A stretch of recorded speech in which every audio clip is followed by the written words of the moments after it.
So there's this new survival game that came out, but it's not like any typical survival game. You see, this game is the second coming of Jesus Christ. You know why it is? Because this game is practically perfect. And the best part is, it is made for everybody. V Rising has lifted me off my feet and propelled me into the wind, and I have not fallen down yet. This game has dropped a new and exciting adventure in my life. And for someone who talks shit about games on a daily basis on this channel, you should know that when I tell you to buy a game like this, bro, I'm not fucking around. What's going on, ladies and gentlemen of the internet? I'm Treyllo, welcome back to a brand new video, guys. I know the upload schedule has been a little bit sketchy recently, but I am back to uploading normally. And to start us off on that grind, I'm giving you one of the best games I have played in years. If you guys do enjoy this video, make sure you leave a like, comment, and subscribe for more content like this. Let's get into this video. V Rising is a masterpiece. For a game that is only in early access, okay, this shit came out a month ago. For a game that has over 60 hours of content. For a game that has all that and only a $20 price tag. Realistically, I would pay $60 for this game in a heartbeat, and they're charging $20. But now, right now, you're probably wondering, right?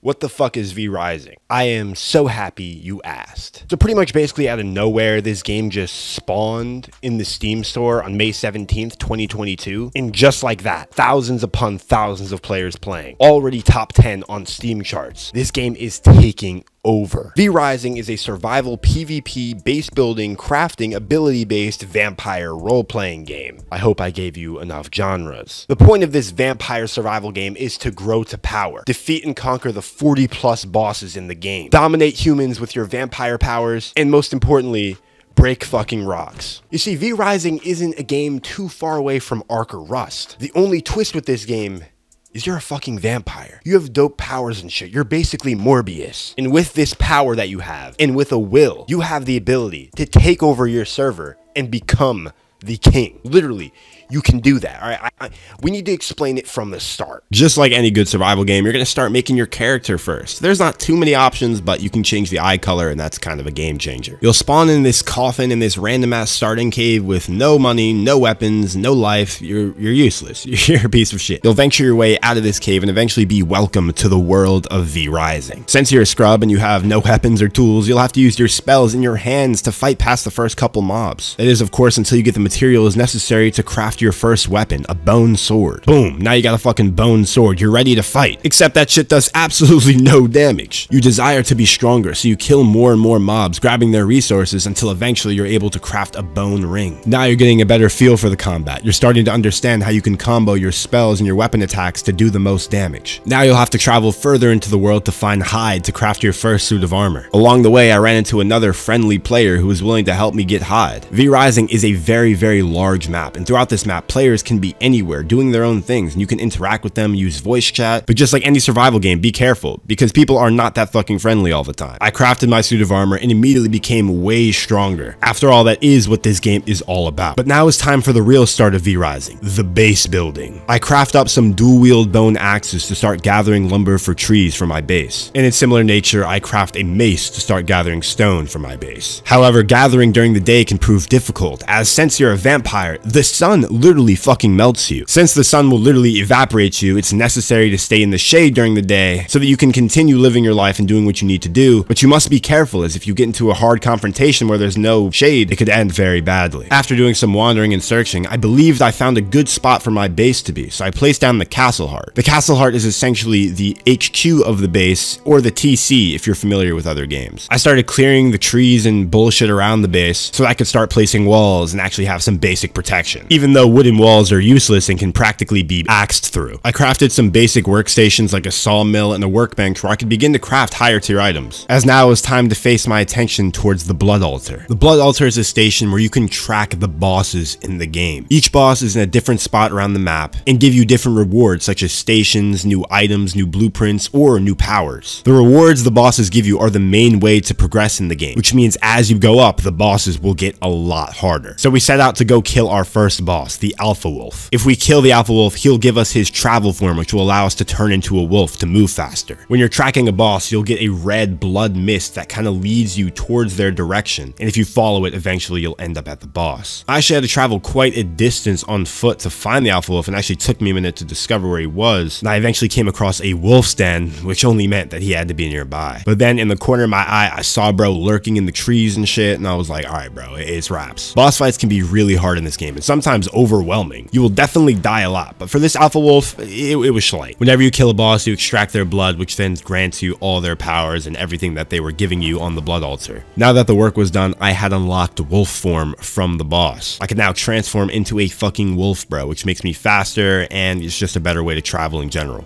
What I just showed you was the very basics of V-Rising and the start of the game. But what you fail to understand is that this game is way more than you could ever imagine. I mean, yeah, hitting a skeleton with a shitty bone sword is sort of fun, but that simplicity does not last very long.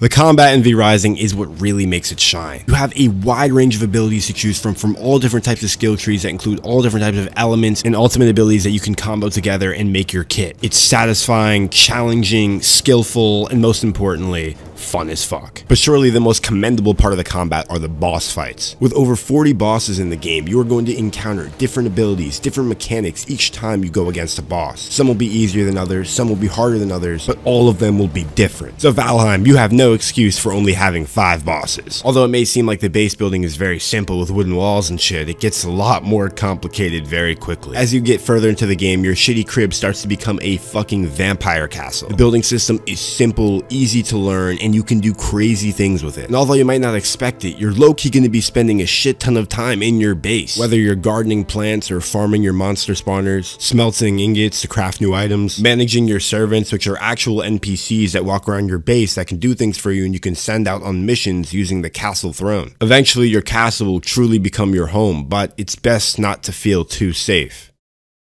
PvP is obviously a very prominent feature in V-Rising and can often be one of the most fun things to do after you defeat most of the bosses in the game. PvP is always enabled, so if you run into any players in the world, it is always an opportunity to potentially fight them. Personally, I find the PvP balanced and fun. Of course, power level plays into it. Obviously, if you're more experienced, you're going to kill somebody who hasn't played the game as long, but you're probably going to be okay because a lot of people don't actually just randomly fight in this game. Aside from free roaming PvP, there is castle sieging. If you get the necessary materials, you will be able to transform into a siege golem. This siege golem has the capabilities to knock down stone bases and breach someone's house. If you successfully reach the person's castle heart, you'll be able to use keys to either destroy their castle or seize it and take it over for yourself. However, to make PvP matters more fair, you're only allowed to raid during certain hours of the day. I believe on most PvP servers, 5 PM through 11 PM are the raiding hours, which ensures you can never be offline raided. V-Rising's PvP and PvE integration is honestly really seamless. Personally, I think it's one of the game's most notable features. But do be careful when PvPing. Making too many enemies can always come and stab you in the back. After defeating most of the bosses in the game, you're going to want to raid and PvP a lot of the time. And because of that, there is a goal beyond the bosses. On PvP servers, around the map are 3 soul shards. Each soul shard possesses great power that benefits your character. Everyone who desires to be the strongest clan on the server seeks these soul shards in hopes that it will help them gain power. However, these soul shards can be taken, and if you possess one, you are likely to be a target to others. But if you manage to gather all 3 soul shards, you are considered the king of your server. There is a ridiculous amount of content and expansiveness to V-Rising. I can't even explain it all in one video, to be honest. And for the most part, I want you guys to see it for yourselves, and I don't want to spoil it all in this video. For $20, this shit's a bargain, bro. You gotta get it. You gotta explore this game. You gotta figure it out for yourself. Guys, I hope you did enjoy this video. If you did, make sure you leave a like, comment, and subscribe for more content like this. Tell me what you think of V-Rising, because I can see myself easily putting 200+ hours into this game. I can see myself playing it over and over and over again,